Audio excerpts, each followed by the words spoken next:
حضرت ابو ہریرہ رضی اللہ تعالی عنہ فرماتے ہیں کہ میں نے حضور اقدس صلی اللہ علیہ وسلم سے زیادہ کوئی حسین نہیں دیکھا، یعنی چمک اور روشنی چہرہ مبارک پر اس قدر تھی گویا کہ آفتاب آپ ہی کے چہرے میں چمک رہا ہے۔ میں نے آپ صلی اللہ علیہ وسلم سے زیادہ تیز رفتار بھی کوئی نہیں دیکھا، گویا کہ زمین لپیٹی جاتی ہے۔ ہم لوگ آپ صلی اللہ علیہ وسلم کے ساتھ چلنے میں مشقت سے ہوتے تھے اور آپ صلی اللہ علیہ وسلم اپنی معمولی رفتار سے چلتے تھے۔ میرے دوستو، المشی مصدر ہے بمعنی گزرنے اور چلنے کے، فعلتن کے وزن پر ہے۔ علامہ مناوی رحمۃ اللہ علیہ المشیہ کا معنی کرتے ہوئے لکھتے ہیں کہ جو عام طور پر انسان چلتے رہتے ہیں اس کو المشیہ کہتے ہیں۔ ویسے تو حلیہ مبارک کی روایات میں آپ صلی اللہ علیہ وسلم کی رفتار مبارک کا ذکر طبعاً آ چکا ہے، مگر اس ترجمۃ الباب کے انعقاد کی وجہ آپ صلی اللہ علیہ وسلم کی رفتار کی کیفیت، یعنی ہلکی، درمیانی یا تیز، اور اس کی حسن و خوبی کا مستقلاً بیان کرنا مقصود ہے۔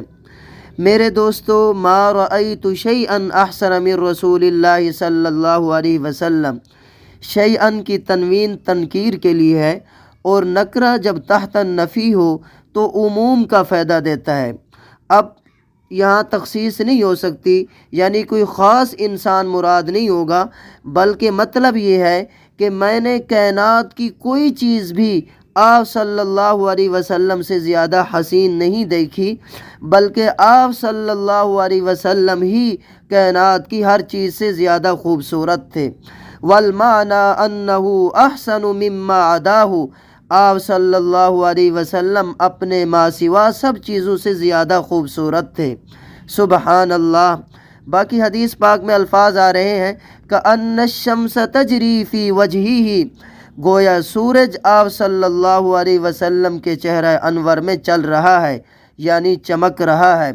میرے دوستو، علامہ مناوی رحمۃ اللہ علیہ فرماتے ہیں حضرت ابو ہریرہ رضی اللہ تعالی عنہ نے سورج کے اپنے مدار میں چلنے کو اس صاف و شفاف تر و تازہ پانی سے تشبیہ دی جو حضور اقدس صلی اللہ علیہ وسلم کے چہرہ مبارک میں جاری اور ساری ہو، یا آپ صلی اللہ علیہ وسلم کے چہرہ مبارک کی روشنی اور چمک کو سورج کی روشنی اور چمک سے تشبیہ دی ہے، اور اس تشبیہ دینے سے غرض حضور پر نور صلی اللہ علیہ وسلم کی انتہائی خوبصورتی پر حجت اور دلیل قائم کرنا ہے۔ باقی چہرہ انور کی تخصیص اس لیے کی کہ یہ سب محاسن کا مظہر ہے، اور اس لیے بھی کہ سارے بدن اور اعضاء کا حسن عام طور پر چہرے کے حسن ہی کے تابع ہوتا ہے۔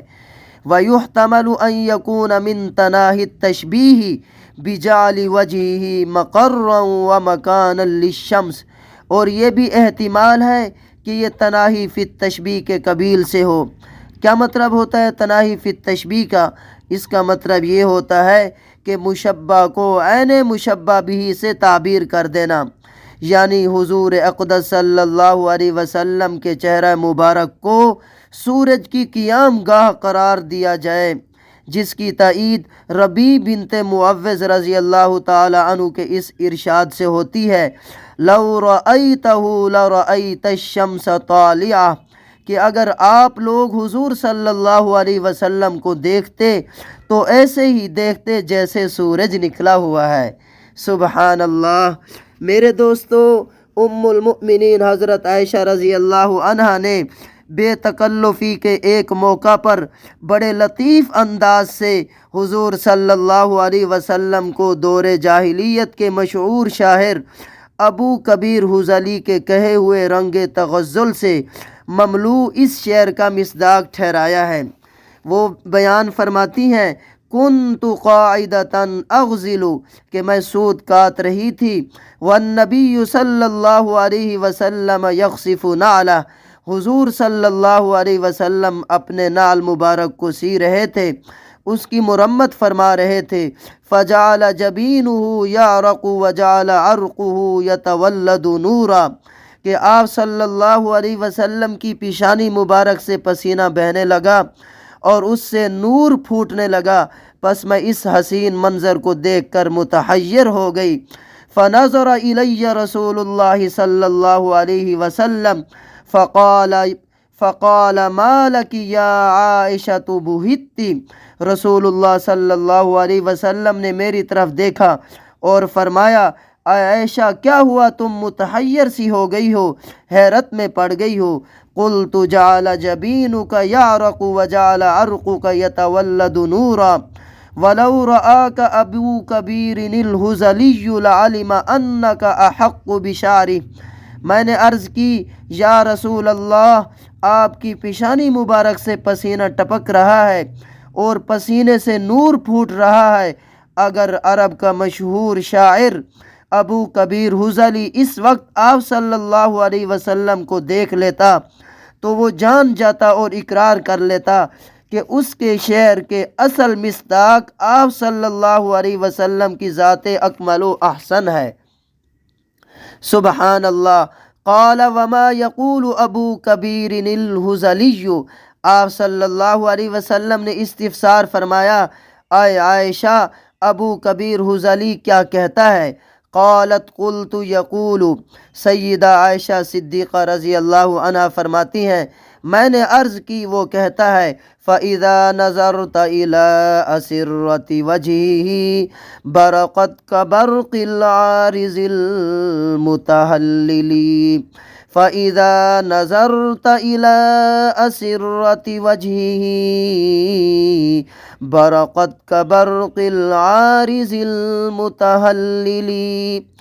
جب تو اس کے چہرہ انور کے منور نقوش دیکھے تو تجھے محسوس ہوگا جیسے روشن بادل چمک رہا ہو۔